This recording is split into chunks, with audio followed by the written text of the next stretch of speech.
तो कोणीतरी कुत्रा आम्हाला शिव्या देतोय। समोर ये ना, कालपासून तुझा फोन बंद आहे। तुझ्यात एवढा दम आहे, तुझ्यात एवढी ताकद आहे, तुझ्यात एवढी क्षमता आहे, तुला इतिहास माहित आहे का?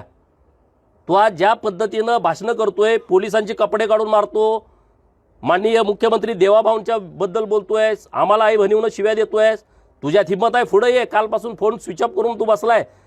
तुझ्या बापांशी मी लढलोय, जेवढे तुझे बाप आहेत ना इथं महाराष्ट्रामध्ये त्यांच्याशी मी लढलोय। तुझ्याशी लढायला कुत्र्या मला गरज नाही, आमची पोरच तुझी चड्डी काढून टाकतील।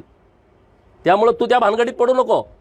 परंतु जी पद्धत आता पश्चिम महाराष्ट्रामध्ये सुरू आहे ती प्रशासनानं थांबवलीच पाहिजे। छत्रपती शिवाजी महाराजांच्या पुतळ्याची जबाब माझ्यावर सोपवा। अंजनगावमध्ये पुतळा बसवायचा आहे ना, माझ्यावरती सोपवा। अरे 5-10 हजार ढोल घेऊन आम्ही तिथं बसवतो पुतळा, पण ज्या पद्धतीनं तुम्ही खेलोबा देवस्थानच्या परिसरामध्ये चुकीच्या पद्धतीनं रात्रीचा आणून पुतळा बसवताय, ही गोष्ट कदापि सहन केली जाणार नाही।